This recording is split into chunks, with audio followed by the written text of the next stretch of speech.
Louis Gibson tenía 17 años cuando, en marzo de 1993, abrió fuego contra dos autos cerca del End Zone Lounge en Nueva Orleans. En uno de los autos iba su amigo Latron Davis, de 19 años, junto con otras 3 personas. Gibson salió de detrás de un coche estacionado y disparó varias ráfagas contra el vehículo de Davis. Davis no sobrevivió. Otros 3 jóvenes, Christopher Everett, Terrence King y Adolph Scott, resultaron heridos. Ninguno de los ocupantes de los autos tenía armas. Este ataque repentino ocurrió apenas unas horas después de que Gibson y algunos compañeros hubieran disparado contra una casa cercana. Ese primer tiroteo estuvo relacionado con una disputa por territorio de narcóticos locales. Gibson creció en el área de Central City, en Nueva Orleans. Él y Davis se conocían desde la infancia. Su vecindario era pobre y ofrecía pocos lugares seguros para los jóvenes. En la adolescencia, Gibson comenzó a pasar tiempo con grupos vinculados al narcotráfico. Su vida en casa también era difícil.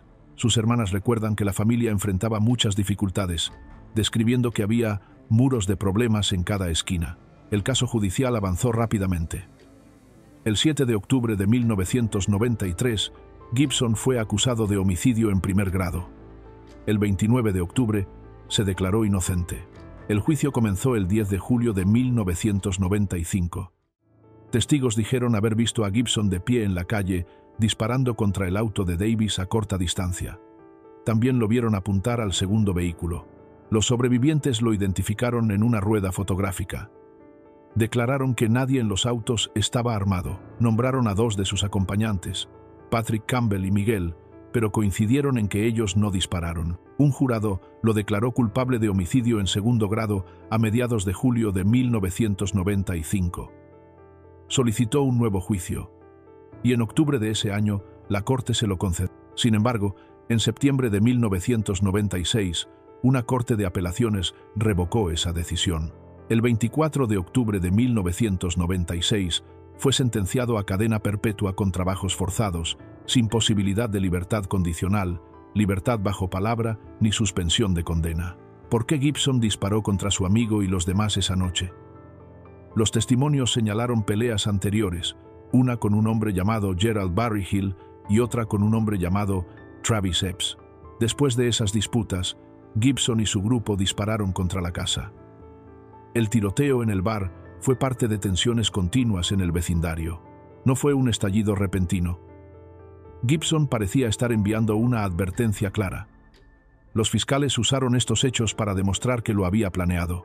En prisión, Gibson trabajó como ayudante de mantenimiento en los barracones de reclusos de la Policía Estatal de Luisiana en Baton Rouge. Limpiaba aeronaves y ayudaba en otras tareas. Tras casi 24 años tras las rejas, cambios en la ley de Luisiana dieron esperanza a quienes habían sido condenados como menores. Algunos proyectos de ley proponían audiencias de libertad condicional después de 25 años, otros después de 30. Para 2017, Gibson, ya de 41 años, se preparaba para una posible audiencia bajo las nuevas reglas. En el juicio, su abogado argumentó que lo llevó a actuar fueron las presiones de las pandillas, no una disputa personal. Los sobrevivientes insistieron en que no había señales de peligro en los autos, ni se dio advertencia alguna. La corte tuvo que decidir si Gibson había actuado por miedo o si lo había planeado. El jurado se inclinó por la segunda opción. Para el 5 de agosto de 2025, más de 32 años después de los tiroteos, Louis Gibson tiene 49 años. Aún aparece en los registros penitenciarios como cumpliendo cadena perpetua sin libertad condicional. Las reformas en Luisiana podrían ofrecerle algún día una oportunidad de libertad, pero hasta ahora no ha tenido ninguna audiencia. Lo que Louis Gibson hizo le costó décadas de su libertad. Pero, ¿qué ocurre cuando un adolescente sin nada en sus manos se ve obligado a admitir algo que quizá no hizo? Corey Williams nació en Luisiana y creció en el vecindario de Queensboro, en Shreveport.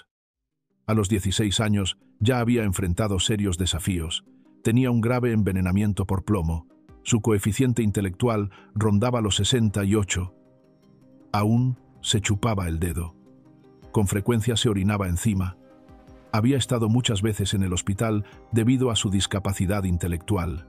La familia de Corey no tenía mucho dinero. Algunos parientes lo llamaban tonto, porque asumía la culpa de lo que hacían otros. Sus limitadas habilidades de pensamiento lo dejaban expuesto. Le costaba defenderse cuando las cosas se complicaban. La noche del 4 de enero de 1998, Corey y unos amigos del vecindario decidieron pedir una pizza. El grupo incluía a Chris Moore, de 20 años, y a los hermanos Gabriel y Nathan Logan. Jarvis Griffin, un hombre de 23 años, fue quien entregó la pizza. Al regresar a su auto, recibió un disparo mortal.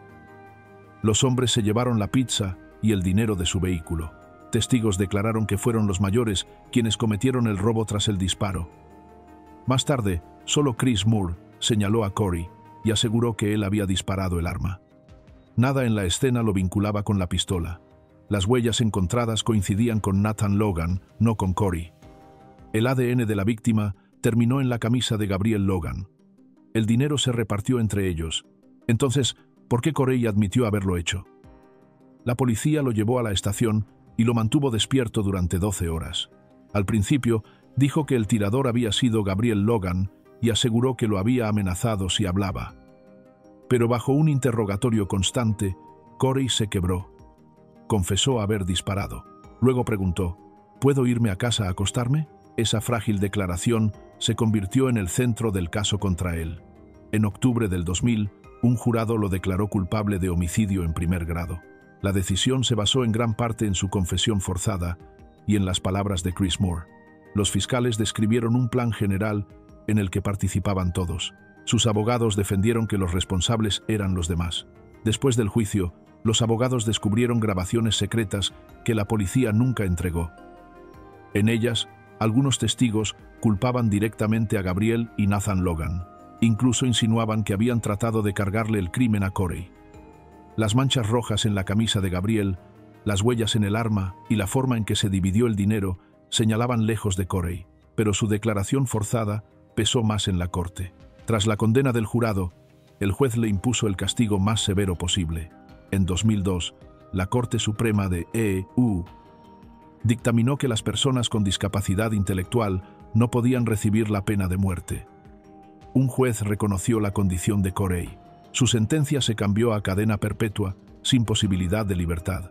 Corey pasó los siguientes 20 años en la prisión de Angola. Su caso descansaba sobre una confesión falsa. En 2015, un nuevo fiscal de distrito encontró esas grabaciones ocultas. Mostraban que se habían escondido testimonios clave que podían exonerarlo. Ese hallazgo reabrió su caso. En mayo de 2018, las autoridades locales le ofrecieron a Corey un acuerdo. Él aceptó responsabilidad por haber participado en hechos que terminaron con la vida de alguien y por haber engañado a las autoridades. A cambio, renunció a todas sus apelaciones. Su condena original fue anulada. Como ya había cumplido más de 20 años en prisión, pudo regresar a casa. En 2025, con 43 años, Corey vive fuera de esos muros. No puede recuperar los años perdidos, pero, al fin, el sistema corrigió su error. Daveon Deshan McCullough creció en Alexandria, en la parroquia de Rapides, Luisiana. Vivía en una zona de la ciudad donde las pandillas callejeras tenían presencia. A los 17 años quedó vinculado a un hecho que cambiaría su vida para siempre. Poco se sabe de su familia. Era un joven afroamericano que asistió a Alexandria Junior High School. Tras una lesión cerebral sufrida durante su detención previa al juicio, su coeficiente intelectual se estimó en 82. Esa lesión le dejó problemas de memoria y de movimiento. El 24 de octubre de 1994, Rita Rabalais, de 82 años, fue encontrada en su casa de la calle Kelly, en Alexandria. Había sido golpeada con un objeto contundente y herida con un arma blanca. Los investigadores pensaron que el motivo había sido un robo. Creían que la eligieron porque vivía sola y se suponía que tenía dinero. También se dijo que el hecho formaba parte de una iniciación en la pandilla y que Davion y otros participaron para probarse a sí mismos. El testigo clave fue Jerry Joseph. Aceptó cargos reducidos a cambio de declarar lo que vio. Aseguró que Davion ayudó a planear el robo. Dijo que lo vio golpear a la mujer en la cabeza con una tubería de metal. Después, otros la golpearon y la hirieron en la cocina. Todo ocurrió de forma repentina y caótica. Joseph no vio a Daveon usar el arma blanca, pero sí lo vio junto al grupo limpiando la escena. Incluso escondieron el cuerpo en un armario. A inicios de 1995, Daveon fue acusado de homicidio en primer grado junto a sus coacusados. Pero en octubre de 1999, el veredicto cambió. Fue declarado culpable de homicidio en segundo grado. El jurado aceptó que quiso causar daño grave, pero no encontró pruebas suficientes de una intención planeada con anticipación. Mientras esperaba el juicio, Daveon sufrió la lesión cerebral que requirió cirugía. Los médicos señalaron después problemas de memoria y dificultades para hablar, aunque dijeron que estaba en condiciones de participar en su defensa y ser juzgado. En el juicio, el testimonio de Joseph fue central. Ninguna huella, rastro ni prueba forense vinculó directamente a Daveon con la escena. Sus huellas de zapatos no coincidían con las de la casa, aunque las de otros sí. El jurado lo sentenció a cadena perpetua sin posibilidad de libertad anticipada. La ley de Luisiana establecía esa pena para quienes cometieran ese delito, aun siendo menores de 18 años. Antes de la fase final del juicio, Daveon habló. Dijo que no estaba de acuerdo con la estrategia de sus abogados de aceptar la cadena perpetua. Afirmó ser inocente. Le dijo al juez que prefería no pasar su vida en prisión. Y entonces pidió ser declarado culpable. Al 5 de agosto de 2025, sigue en la Penitenciaría Estatal de Luisiana. En 2012, la Corte Suprema de EEU dictaminó que es injusto obligar a los menores a pasar la vida entera en prisión sin revisión. Un fallo de 2016 hizo retroactiva esa decisión. En septiembre de 2022, los abogados de Daveon pidieron una nueva audiencia de sentencia. Alegaron que él no estaba entre los peores delincuentes juveniles y que su edad y su lesión reducían su responsabilidad. En 2023, fiscales y defensores llegaron a un acuerdo para permitirle solicitar la libertad anticipada. Un juez aprobó el cambio. Esa decisión eliminó más audiencias y abrió la puerta a la libertad condicional. Desde principios de 2023, con unos 45 años, Daveon puede solicitar salir bajo palabra. Hasta ahora, no ha sido liberado.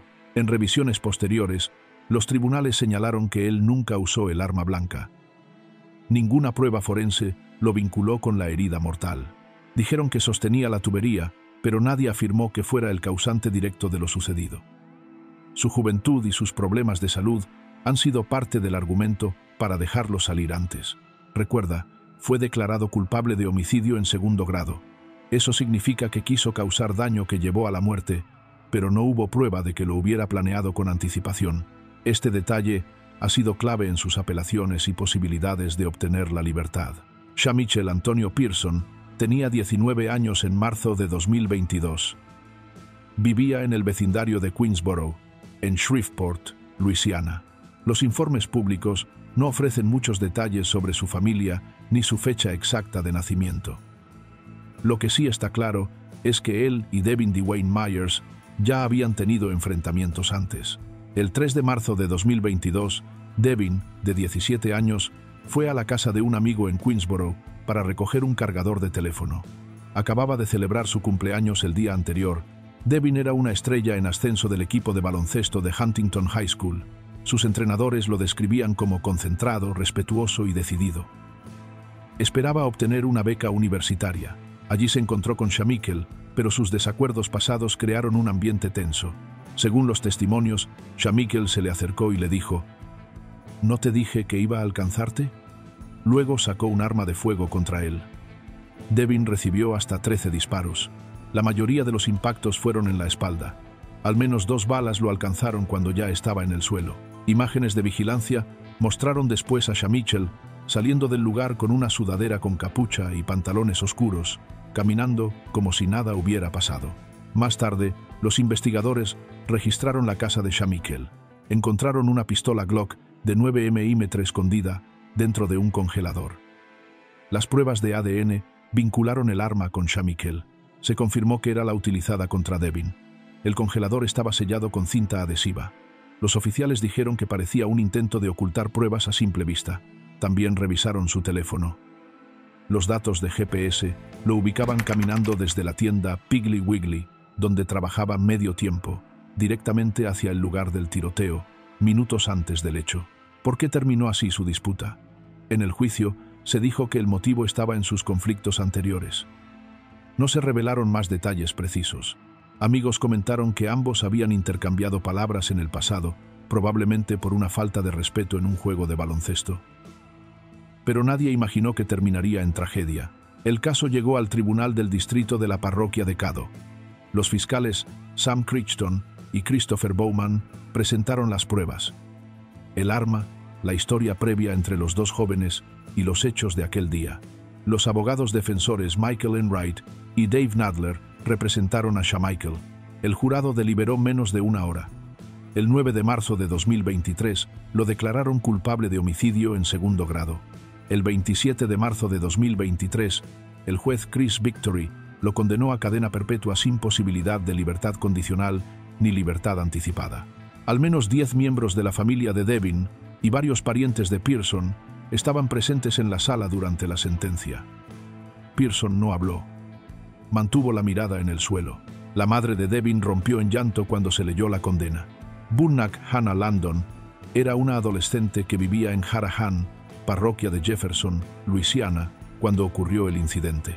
Nació en Camboya y pasó parte de su infancia en un campo de refugiados bajo el régimen de los Jemeres Rojos. Su equipo de defensa más tarde aseguró que arrastraba un fuerte estrés derivado de esas experiencias.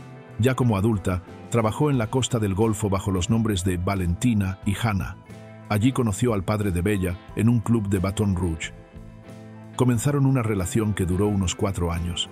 Durante ese tiempo, Landon cuidaba con frecuencia de Bella y de su hermana mayor en la casa familiar en Imperial Woods. El 25 de abril de 2023, el padre de Bella trabajaba hasta tarde.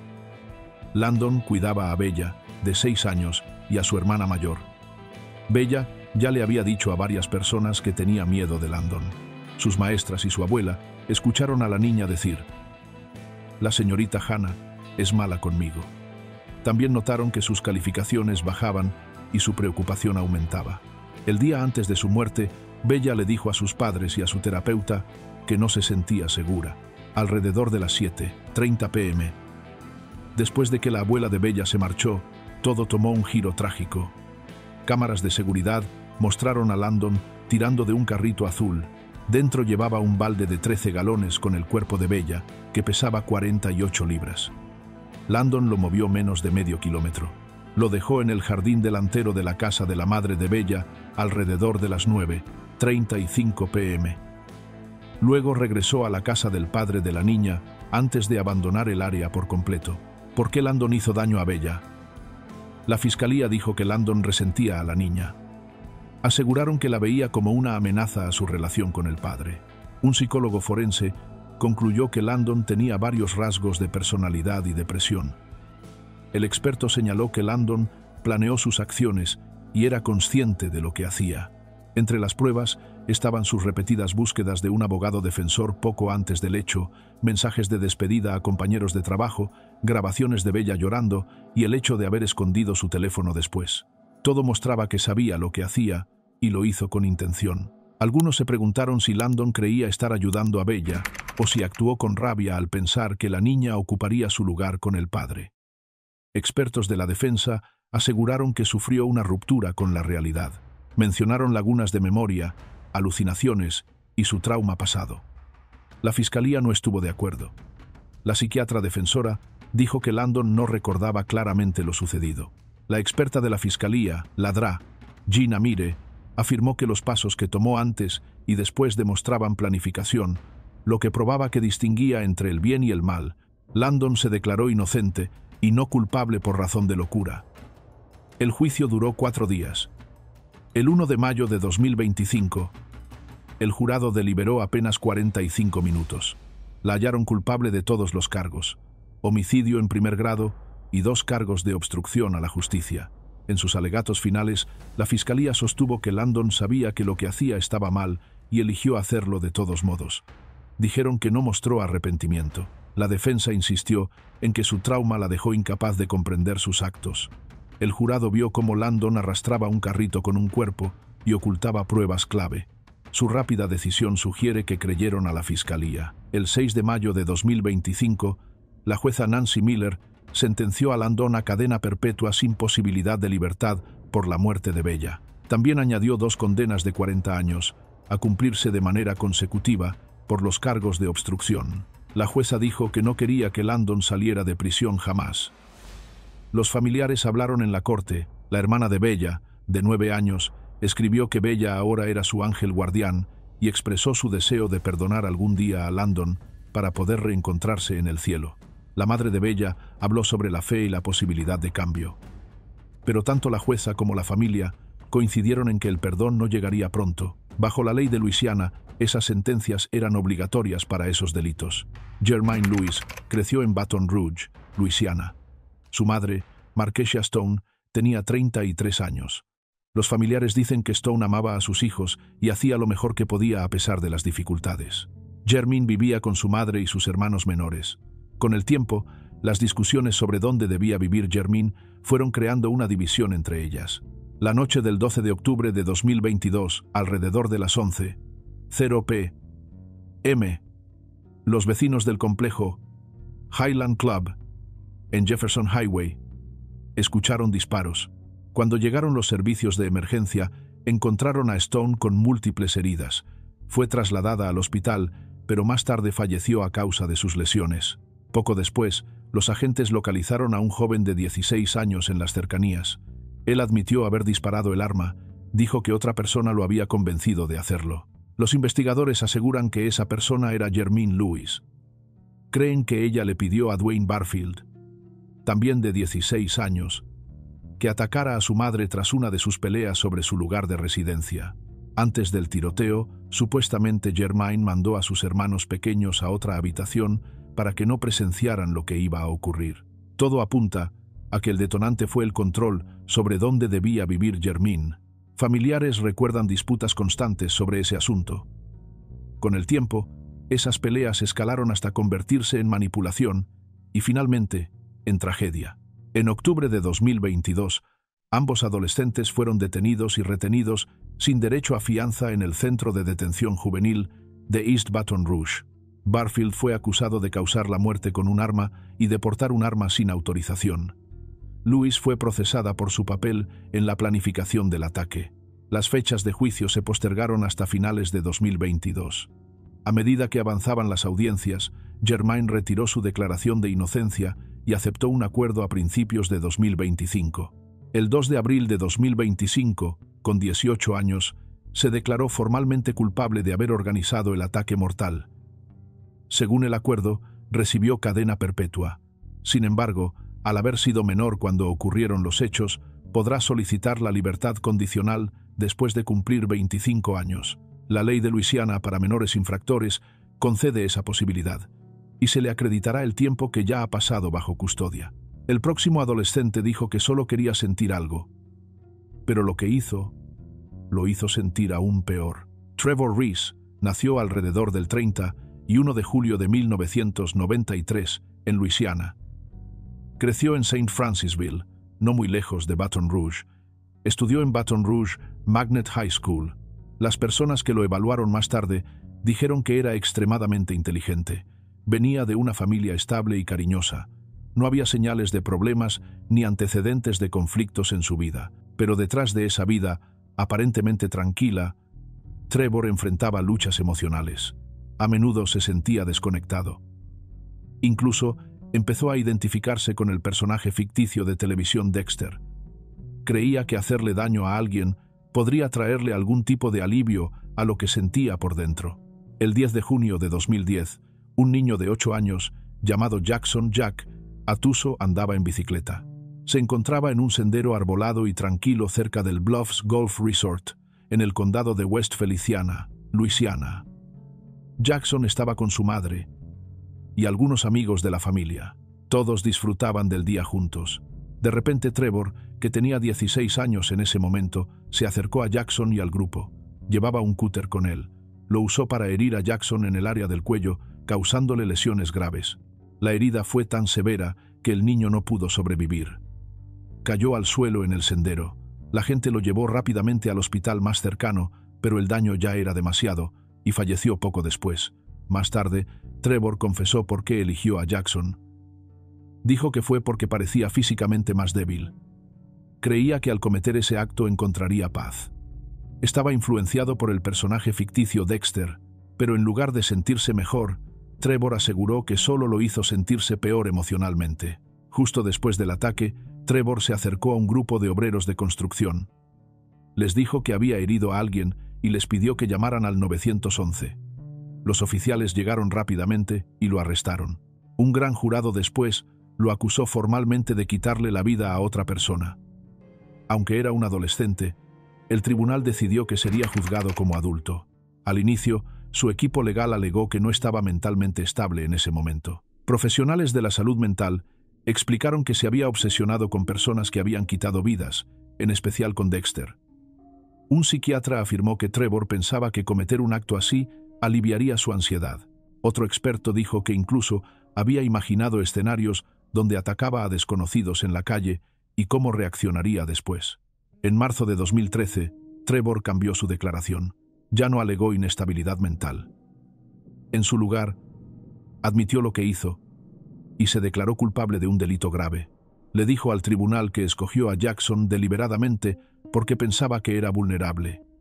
Su declaración significaba que no habría un juicio completo. Ahora, el enfoque sería su sentencia y si alguna vez podría calificar para libertad anticipada. Durante la audiencia de sentencia en agosto de 2013, los expertos testificaron sobre su comportamiento y mentalidad. Dijeron que aún fantaseaba con hacerle daño a otros. Un doctor relató que Trevor había dicho, ¿y qué? De todas formas, habría muerto, tal vez en un accidente de auto. Esto mostraba lo poco que parecía entender sobre el valor de la vida. El abuelo de Jackson luego dio una declaración poderosa en la corte. Levantó una foto de su nieto y le dijo a Trevor que recordara ese rostro todas las noches antes de dormir. Dijo que esperaba que, si Trevor algún día salía de prisión, fuera solo después de haber muerto. Era su forma de expresar el profundo dolor que la familia aún sentía. Trevor también habló en la corte. Dijo que inmediatamente lamentó lo que había hecho. En el mismo segundo en que pasó, quise retrocederlo, dijo. Lastimé a tu hijo y lo siento mucho. Añadió, espero que Dios los ayude. Yo debería estar en el infierno. Sus palabras mostraban la profunda vergüenza que sentía ahora. Los expertos explicaron que Trevor había querido sentirse especial, imitando a un personaje de televisión. Pensaba que eso completaría algo dentro de él, pero solo lo hizo sentirse peor. En lugar de alivio, sintió más culpa y sufrimiento emocional. Su padre también se pronunció y dijo, fracasé como padre. Estamos tan avergonzados. El juez William Carmichael revisó cuidadosamente el caso. Consideró la edad, los antecedentes, la salud mental de Trevor y lo ocurrido. Pero bajo los estándares legales, especialmente la decisión Miller v. Alabama, el juez aún encontró el acto extremadamente severo. Dijo que había sido intencional y sin ninguna razón clara que pudiera justificarlo o explicarlo. Creía que Trevor no tenía una verdadera esperanza de cambio. El juez afirmó que no había nada en su pasado o presente que hiciera justa una posible libertad anticipada. Trevor Reese fue sentenciado a cadena perpetua sin posibilidad de libertad condicional, libertad vigilada o suspensión de sentencia. Esto coincidía con la ley de Luisiana para casos de segundo grado de esta naturaleza, y el juez concluyó que nada en la historia de Trevor lo hacía merecedor de una sentencia menor. Trevor sigue encarcelado en la prisión del condado de West Feliciana. En 2012, la Corte Suprema de EEUU dictaminó que dar sentencias de cadena perpetua obligatoria a adolescentes sin posibilidad de revisión no está permitido. Así que Trevor podría calificar para una nueva audiencia en algún momento. En tal audiencia, el tribunal volvería a considerar su edad y desarrollo mental. Pero hasta mediados de 2025 sigue tras las rejas, y no se han hecho públicas nuevas decisiones sobre su sentencia. La siguiente historia nos lleva a un gimnasio escolar, momentos antes de que se convirtiera en una zona de guerra. James Tate creció en una zona difícil de Nueva Orleans, Luisiana. No hay mucha información pública sobre su fecha exacta de nacimiento ni sobre su familia. Lo que sí se sabe es que fue criado en un ambiente donde los grupos callejeros y la conducta agresiva eran comunes. En ese entorno, la gente solía actuar movida por la lealtad y la venganza. Asistió a la John McDonough High School, ubicada en Mid-City. Esta escuela se convertiría más tarde en el escenario de un incidente muy grave. En la mañana del 14 de abril de 2003, James Tate tenía 17 años. Él y Stephen R. Williams, de 18 años, entraron a la escuela portando armas peligrosas. Uno llevaba una AK-47 y el otro una pistola semiautomática. En ese momento, las clases estaban en curso. Estudiantes y personal se habían reunido en el gimnasio. Tate y Williams comenzaron a disparar contra la multitud. Parecía que apuntaban a alguien en particular, o quizá solo al grupo en general. Jonathan Caveman Williams, de 15 años, fue alcanzado varias veces.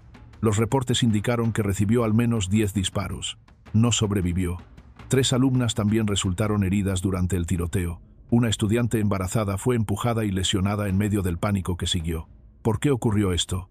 Los investigadores dijeron que se trató de un acto de venganza. Una semana antes, un estudiante llamado Hilliard Head Smith IV, de otra escuela, había perdido la vida en un hecho violento en la calle. Los amigos de Smith creían que Jonathan Williams había tenido algo que ver en lo que le pasó a Hilliard. No había pruebas que lo confirmaran, pero el rumor se propagó rápidamente. Eso fue suficiente para que Tate y otros planearan la represalia. ¿Estuvo realmente Jonathan involucrado en ese hecho anterior? Esa pregunta generó enojo y debate en la comunidad. En el tribunal no hubo evidencia sólida que lo vinculara. Aún así, Tate se dejó llevar por lo que se decía en las calles y por la presión de su entorno. Al día siguiente, el 15 de abril de 2003, tanto Tate como Williams fueron detenidos. La policía llegó a la casa de la abuela de Tate gracias a una llamada anónima. Los oficiales arrestaron a ambos jóvenes. Los dos fueron acusados de delitos graves. Con el tiempo, 7 personas fueron señaladas en el caso. Entre ellas estaban Raymond Brown, Tyrone Crump, Herbert Everett y Michelle Fulton. Se les acusó de haber ayudado a planear el ataque. El juicio de Tate fue separado de los demás. Estaba programado para abril de 2005. Al final, Tate no enfrentó el cargo más severo. Aceptó un acuerdo. Se declaró culpable de homicidio involuntario y también admitió haber participado en la planificación del hecho. El tribunal aceptó esta declaración, probablemente porque probar una intención directa en un tiroteo caótico dentro de la escuela era complicado. Como resultado, James Tate recibió una condena de 15 años en prisión en Luisiana. Stephen Williams, en cambio, fue condenado por cargos de segundo grado. Recibió cadena perpetua sin posibilidad de libertad condicional. Mucha gente se preguntó por qué Tate recibió una sentencia más leve. ¿Fue porque cooperó? ¿O porque no había pruebas suficientes de que él hubiera disparado directamente? Eso nunca se explicó con claridad. Pero lo cierto es que Tate evitó pasar el resto de su vida en prisión, a diferencia de Stephen Williams. Ahora bien, ¿cómo puede una víspera de Año Nuevo volverse fatal en menos de 5 segundos? Princeton Howard era un joven de Port Allen, en la parroquia de Pointe Coupé, Luisiana. Tenía 19 años el 30 y 1 de diciembre de 2023, cuando falleció. Había estudiado en la parroquia de West Baton Rouge hasta 7º grado antes de mudarse a Port Allen. Los informes públicos ofrecen pocos detalles sobre su vida familiar. La noche era víspera de Año Nuevo. Una reunión tuvo lugar en la parroquia de Pointe Coupé el 30 y 1 de diciembre de 2023. Surgieron tensiones entre Howard y un adolescente de 14 años que también estaba allí. Lo que comenzó como una discusión verbal rápidamente se salió de control. Un video de seguridad muestra al chico caminando hacia una camioneta estacionada. Dentro de esa camioneta estaban Howard y 3 amigos. De repente, el adolescente disparó varias veces contra la ventana trasera. Las balas alcanzaron a las 4 personas que estaban dentro. Solo Howard recibió un impacto fatal. Los otros 3 sobrevivieron con heridas. Howard fue trasladado de urgencia al Hospital General de Pointe Coupé, pero murió poco después de llegar. ¿Por qué terminó todo de manera tan trágica?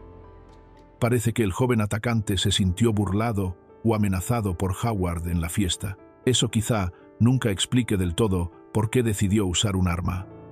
No había constancia de una rivalidad prolongada entre ellos. El video deja claro que fue un acto deliberado. Howard simplemente estaba sentado en la camioneta cuando fue baleado. 3 más resultaron heridos. La camioneta y las propiedades cercanas sufrieron graves daños por los disparos que atravesaron varias ventanas. En enero de 2024, las autoridades detuvieron al adolescente de 14 años. Enfrentó un cargo de homicidio en segundo grado, 3 cargos de intento de homicidio en segundo grado y daños graves a la propiedad. Su nombre se mantuvo en reserva por ser menor de edad. Para el 9 de octubre de 2024, el joven acusado admitió su culpabilidad en todos los cargos. Se declaró culpable de un cargo de homicidio en segundo grado, 3 cargos de intento de homicidio en segundo grado y daños a la propiedad. Aceptó una condena de por vida bajo el sistema juvenil, lo que significa que permanecerá detenido hasta cumplir 21 años. Según la ley de Luisiana, los menores condenados por homicidio pueden recibir este tipo de sentencia. No cumplirá tiempo adicional después de esa edad. En la audiencia de sentencia, el fiscal del distrito, Tony Clayton, dijo: "Este es un caso muy triste de un menor que eligió usar un arma para resolver una disputa. Terminó con la vida de un joven y tendrá efectos duraderos en las familias". El tribunal confirmó que la sentencia termina cuando el acusado cumpla 21 años. Fue juzgado bajo procedimientos juveniles sin traslado al tribunal de adultos.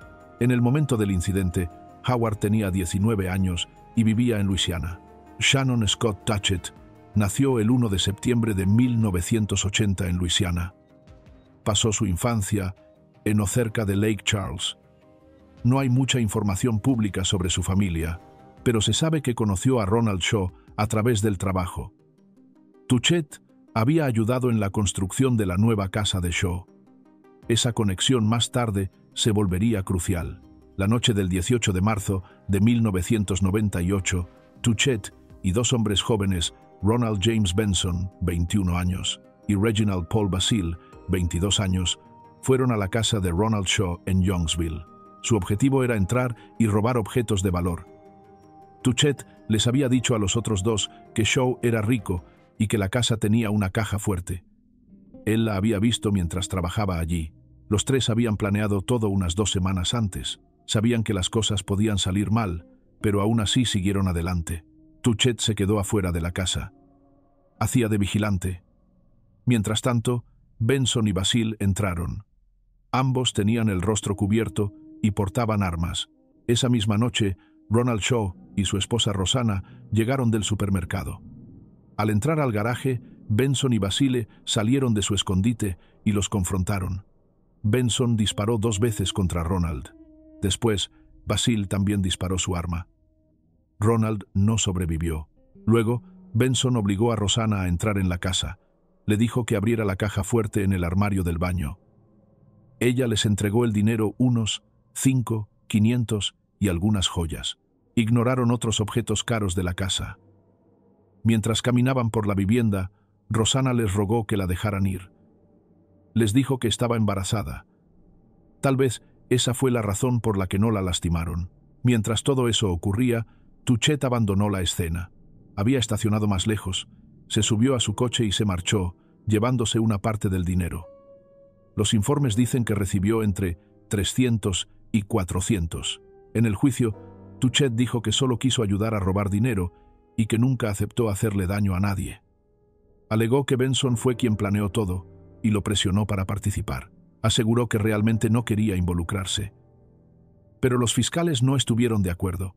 Argumentaron que, según la ley de Luisiana, alguien puede ser plenamente responsable si una persona pierde la vida durante un delito grave como este, incluso si no fue quien disparó. Sostuvieron que Touchett desempeñó un papel importante. Él había contado a los demás sobre la riqueza de Shaw. También había ayudado en la planificación, llevó los objetos para cubrirse el rostro y condujo el coche para huir. Además, tomó parte del dinero robado. Touchett fue acusado inicialmente con el cargo más grave. Más tarde, se redujo a un nivel menor. Su juicio comenzó el 8 de agosto de 2002. Solo un día después, el 9 de agosto, el jurado lo declaró culpable. No retrasó la sentencia. Eligió recibirla de inmediato. El tribunal le impuso cadena perpetua sin posibilidad de libertad condicional ni libertad vigilada. Tendría que pasar el resto de su vida en prisión con trabajos forzados. El 4 de junio de 2003, el Tribunal de Apelaciones de Luisiana revisó el caso. Confirmó tanto la condena como la sentencia. El abogado de Touchett se retiró de la apelación tras considerar que no había argumentos sólidos. Touchett presentó su propia apelación y planteó 3 puntos. Pero el tribunal los rechazó todos. Tuchet tenía solo 17 años cuando ocurrió esto. Legalmente aún era menor de edad. Sin embargo, la ley de Luisiana en ese momento aún exigía cadena perpetua obligatoria sin libertad condicional. Esto se mantuvo incluso después de fallos posteriores de la Corte Suprema de EEUU, como Miller v. Alabama y Montgomery v. Luisiana, que establecieron que las cadenas perpetuas obligatorias para menores debían revisarse.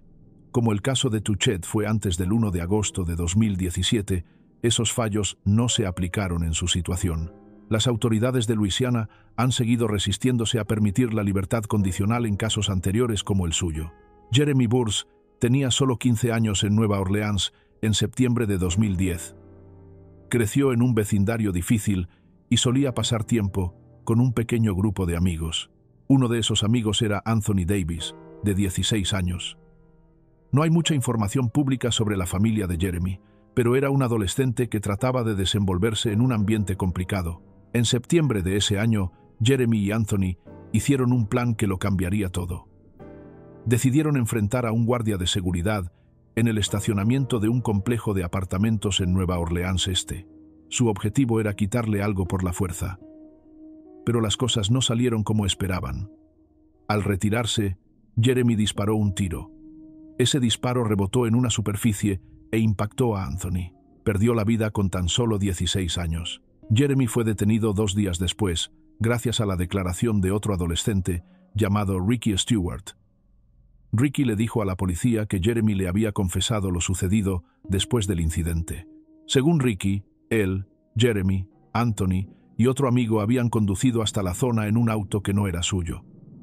Ricky afirmó que dejó a Jeremy y Anthony y luego escuchó disparos. Dijo que después vio a Jeremy con el arma en la mano y lo escuchó decir que había sido un error.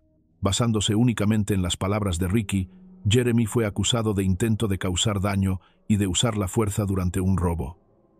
Más tarde, los cargos se aumentaron a homicidio ocurrido durante ese acto. Jeremy permaneció en la prisión parroquial de Orleans por casi 3 años. En junio de 2013, con 18 años, finalmente fue a juicio. Enfrentaba un cargo grave llamado homicidio por delito grave, lo que significa que alguien murió durante la comisión de otro acto ilegal. Ricky, quien ya había tenido problemas por allanamiento, testificó en contra de Jeremy en el tribunal. El jurado lo declaró culpable. En ese momento, la Corte Suprema de Estados Unidos había emitido un fallo en 2012 llamado Miller v. Alabama. La Corte determinó que imponer cadenas perpetuas sin posibilidad de libertad condicional a adolescentes, sin considerar su situación individual, no era justo. Pero aún así, los jueces podían imponer esa sentencia tras una audiencia especial. Jeremy tuvo esa audiencia. El juez escuchó a ambas partes, pero al final le impuso cadena perpetua sin posibilidad de libertad. Jeremy fue trasladado a la prisión estatal de Angola para comenzar su condena.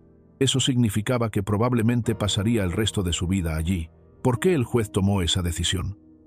En Luisiana, en ese tiempo, si alguien perdía la vida durante otro delito, casi siempre se trataba con la máxima severidad. El Estado rara vez permitía cambios en sentencias de por vida para adolescentes.